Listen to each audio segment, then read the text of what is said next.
Breaking the cycle to step forward. Authentic conversations from lived experience and a professional perspective in overcoming abuse with Chris and Beverley Ann. Hello and welcome to Breaking the Cycle to Step Forward. And I'm Beverley Ann. And today I'm with my wonderful co-host. Hi everyone, Chris here. Hope you are all well. And today this is episode number 58 and it's called Are You Truly Listening? Which we're looking forward to discussing this in a conversation. But before we start, I just want to say, Chris, I don't know if you're aware, this is our 106th episode in a podcast. And the reason why we don't call it 106 is because we have our standard episodes, such as today with ourselves. We have our Q&As. We do have special editions when there's a specific subject come up, so like the ICSA report, and there'll be others coming up.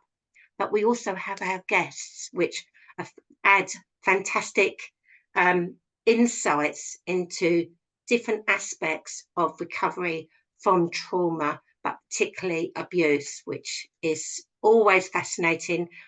For us, we still learn loads, don't we? We do, and I've got some great guests lined up who want to come on, and a lot more men to come on as well to share their experiences. So, and I've been working with a young man who's been editing my latest short film, and he would love to come on because he's filming people to help them get their voices heard. Which is so important, so important. So let's go forward with the subject, are you truly listening? And this is so important in communication because everybody thinks it's about the talking, but it's also about the listening in any relationship, in any conversation. But before we look at our frustration sometimes when we feel that we're not being truly heard and nobody's truly listening to us, the conversation we had before we started recording was actually sometimes those frustrations come back to us because are we truly listening to ourselves? And when I brought this subject up, Chris, what were your thoughts initially when I said about it? Well, I said to you, didn't I? I was really tired. And then when I sort of like listed off what I've been doing this week, there's a reason why I'm so tired. And I need to give myself some downtime, but equally, if I give myself a to-do list and that to-do list is really not happening how I want it to, that makes me feel even worse. So I am busy. Get your to-do list done. This is me. Get my to-do list done. And then I can take that breather, that break, and really give myself that downtime. But every time I try and sit down to do nothing, because it's part of my self-care and I'm allowed to rest and regenerate, if I've got things that are really bugging me that they needed to be done, then I do not get no peace until I've done them. I just don't.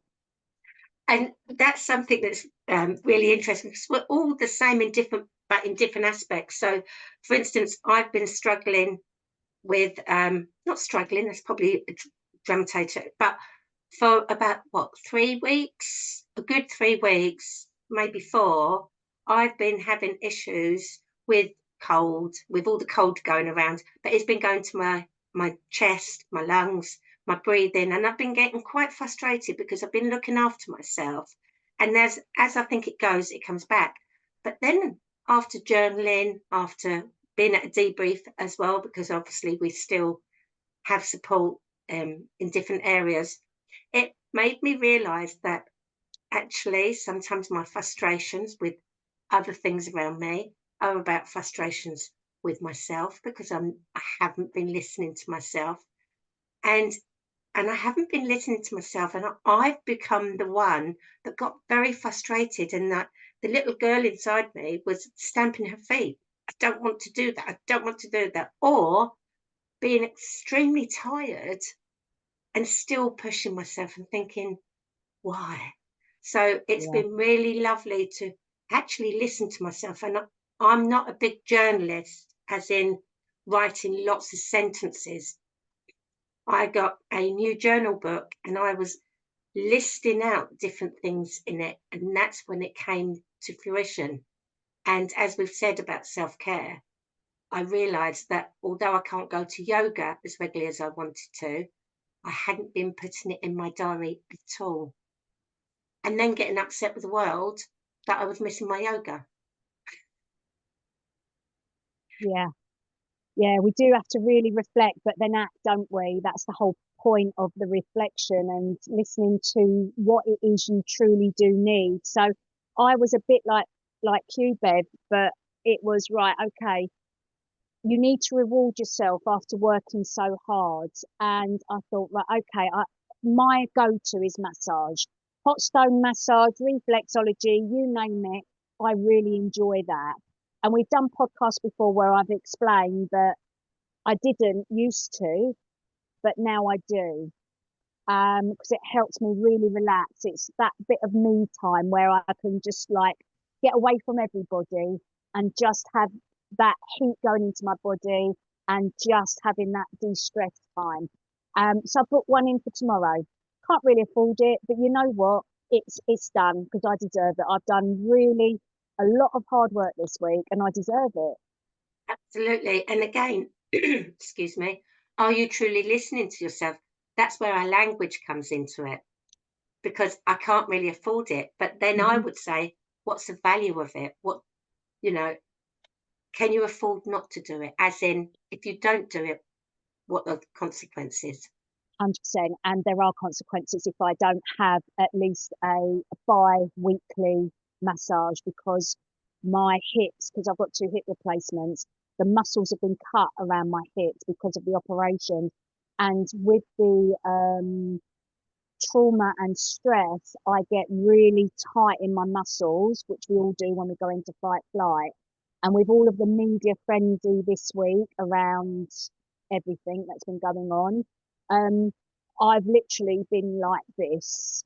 So the consequences of not doing it means that I really will just my mobility and my pain will come back if I don't do something that I know will help me. So, and that impacts my work as well, because you know I teach fitness classes. So the last thing my clients want is me limping into class, going on about self-care when I've not done it myself.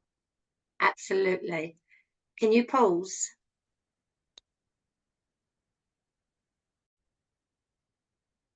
Hello, everyone. I'm back, and that's the beauty of Zoom, and don't we know it? It was the doorbell. I'm not going to say it wasn't. So for anyone listening, that's why I asked for it to be paused. Anyway, Chrissy, I'm really sorry for the interruption, and we were listening. So yes, you were explaining about why you were having a massage and the importance of it, but you also said something else in our conversation before we recorded this, and it was a real nugget. So it was like, stop. What was it you said you really, really need at the moment, or would like? Was it some sun? Yeah. Yeah. But I think that's come up because 2 years ago I was in the Maldives by myself because the ICSA inquiry had just finished and I'd been on that for 7.5 years. I keep saying 8 years in all the media I do, but it's 7.5 years to be correct. But I was really drained. I was beyond drained. I was exhausted.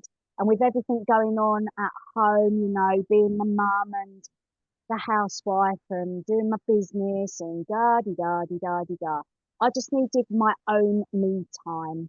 And the sun makes me relax. And it was good. However, I realised that my angst and my thoughts and my feelings didn't change just because I changed my environment. But what did you say to me? I said to you, what came from that? Because isn't it funny how when we're talking, how we wrap it up Because when I said to you, what came from that? What actually came from that break? One, I put myself first. You know, my husband thought, this will make me laugh. He thought that I was plotting to get a divorce and I didn't love him anymore and all of this. And I said, but this ain't about you. This is about me. And he's like, well, why do you have to go like 9 hours away? Can't you just go off to your, you know, that little caravan we used to rent, Bev, when we used to go and do planning? And I'm like, no, it's cold. So it was nothing to do with my hubby. It was about me and what I needed. So I gave myself that gift. And when I was out there, even though I wasn't able to deal with a lot of stuff that was going on in my head, the sunshine did make me relax. And that time that I did have alone was good on one hand because I planned, I put boundaries in place, and I really, oh, this is so cliche. I did listen to myself, truly listen to myself, because I thought that I wasn't feeling heard. So going forwards, when I got back from there, I was going to do everything in my power to communicate what I was feeling and thinking when I needed to step up and do that for myself. And I have done that over the years, the 2 years since then. And even though I get really stressed out when I don't feel like I've been listened to, I then sit there and reflect and go, right, how can I make this happen differently? Because I know it's important for me to speak up and be authentic because it releases something out of me. So whether someone's listening or not, I still need to do it. So how do I do that for me? So that's what I think I worked out. Absolutely. And the result of that, because sometimes we think, oh, I've listened to myself, so what's going to change? And it's not necessarily instantly. It's when you look back, reflect, evaluate. It's like, Yeah. oh, actually. So now what would you say about your time spent? And sorry, hubby, I'm not sending her away to the Maldives. But what would you say now to the opportunity of having some days in the sun? Yeah, I need it. Unfortunately, we've just obviously gone back after Christmas. This is my first week back to my classes, so I can't just up and go somewhere No. at the moment. And I'm just starting a new 8-week course for the charity. So I'm thinking in my head yesterday when I was looking at all of this, that when that 8 weeks finishes, like mid-March, that maybe I can get away, maybe the first week of April for a couple of days somewhere, or at least around Easter time. What does that look like? But then it's really expensive, isn't it? So what I'll try and do is see if I can get away for a couple of days before or after. Yeah. And this is where it's really good when you're truly listening to yourself, because can you hear how, oh, but it's really expensive. Whereas when we say, so for instance, I looked at my vision board to think, what is it? You know, I need to rebalance a bit. I need to bring in some fun. I need to bring in, you know, I've got so many commitments that I do and I love them. But where I've been under the weather, it's been like, whoa, I feel like I'm carrying a lot. And actually, we're looking to book a holiday. But it's initially, it was like, oh, yeah, but I've got to do this. Calm down. You haven't actually booked it. You haven't even looked. You've not given yourself any parameters. What is it you need? Actually, I'd like some time in the sun. I don't want it to be a long journey. I want to be able to sit down. I want to be able to go for a walk. Okay. So are you truly listening to yourself? So anybody listening or watching now, this is a really good exercise to think. Ask yourself, am I truly listening to myself?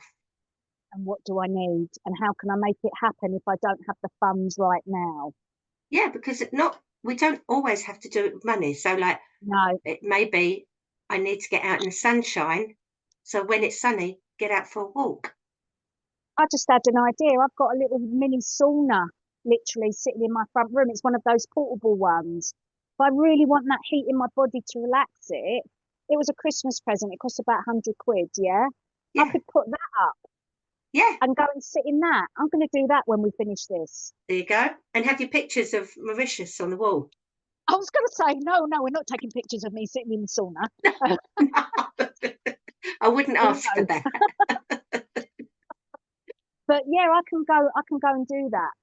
Yeah. That's weird. That I'm just like, oh, heat. Where can I get the heat from?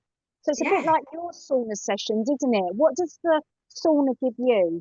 So the sauna, I will say, the sauna is really great for my chest because that's my weakest point, my lungs.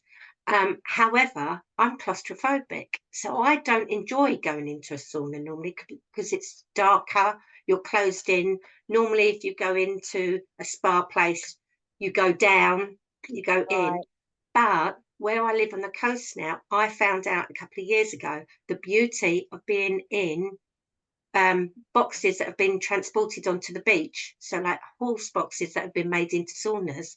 And what's fantastic, they face the beach, and you often have a door because you're there in your swimming costume, but you're watching the beach. And I don't feel claustrophobic. Right. Now, for anyone listening thinking, oh, that's not my idea of fun, I even encouraged my husband to come with me last time. In December, we did actually hire it out just for ourselves. I didn't take him to one where it's a communal one. And I said, be ready. So you literally get there, take your clothes off and get in. And it wasn't his idea of fun before, but afterwards, when he came out, he said, what an amazing feeling. And that is, that warmth, that heat, like you said, and just to sit there or lay there, whatever your choice is in your preference, it is transporting you. It's like a mini holiday, and it really invigorates you. And when I go for my massage, she has like heated blankets. So you lie on the heated blanket. I've got one of them as well I can put in bed and go and do that like later when I go to sleep. I can lie on my heated whatever it is.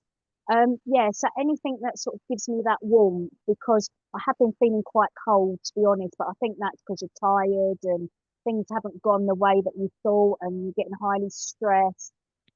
So all of this. So we're just saying to really our watchers and listeners that what can you do for yourself that's going to give you that little bit of joy and that stuff that makes you feel good about yourself. What is it you can do for yourself? Yeah. And especially if something is frustrating you, because often when we're frustrated, we all do it. I walked into the kitchen, it was a right mess. Look at the state of it. We can all do the family things. There are the great times to actually listen to yourself. Take that time out, even go for a walk. You won't always get an answer straight away. Don't think that you're going to go outside for a walk because you heard Chris and Beverley talking about it. And I'm listening to myself now, but nothing's coming up. However, keep saying, what is it you want? What's going on inside you? Or write it down or do some drawings. But it is amazing. Once you open that space, over the days, it will come up. And some people will actually be resistant to that. And I understand that because we've all been there. We're fearful. I don't want anything to come up. I don't need it to come up now. It's too painful. But actually, if we give ourselves the space for it to come up little bit by little bit, we're still in control. And don't be upset if any tears come out. And I know of some individuals that are taking some time out of work, taking time out of their relationships, taking time out of whatever because they just need to give themselves that bit of longer and more in-depth self-care. And again, that is them truly listening to themselves, But being able to retreat, look at a retreat, being able to retreat inside yourself, stop everything else, especially when you have so many responsibilities. We all have different responsibilities, whether it be at home, whether it be in a relationship, whether it be at work, if we're working. There are different relationships in different aspects, and just sometimes it's nice to go, stop, and do something fun. Lots to think about. Yes. So are you truly listening to yourself? And again, I'm going to say it, if anyone's listening and they listen to this and something happens for them, or they get frustrated, or they've got something that we'd like to talk about, please contact us. You can email us at BreakingTheCycleToStepForward@gmail.com. We'd really be interested. We love hearing your feedback, and thank you for the time when you take that to give us our feedback, because we very much appreciate it. And it enables us to also engineer the different episodes or sessions towards what people really want to hear from us. Yeah. Chris, last thoughts on are you truly listening? I'm going to think about it a little bit more, because I think I need to do some more listening to myself. Yeah, I need to have a proper day off every week, I think, and not what's the word? Try and just pack the day solid. It is just, it's crazy. But I think I did that, Bev, because you know that my son was going away traveling for over a year, and we spoke about this a long time ago. And I sort of like said to you, I was putting it off and I'm putting it off. I knew it was going to hit me when he went. And it did hit me for about 48 hours. I was really choked up. I was really sad. I felt like I was losing my right. You know, I was feeling like I'm losing a part of myself. But he's been in touch with me every day. He's helping me with some videos of Thailand with my marketing. You know, he's sort of like reaching out and having conversations. So it's all fine. It's all good. No one's died. And but it hit me for six. Yeah, it did. And giving yourself that day is fantastic. And we all do it because we think, oh, there's some free time there. Oh, I just do that. No, having that one day in your diary that is just as busy, as in, or self-care, or whatever or Yeah, listening to myself. yeah. I think, yeah, I'm gonna have to do that. Yeah. We're working Saturdays again soon, yeah. Well, we've come to the end, and thank you so much. And yes, I've been truly listening to myself. And as I said yesterday, I had a session where I was checking in with a psychiatrist, and it was fantastic. And so I'm truly checking in and taking the time to do nothing today. So after this session, I will be shutting my laptop for today and getting on the settee. Sounds like a good plan. So whatever your plans are, guys, have a good one, and we will see you in the next podcast. Bye. Bye.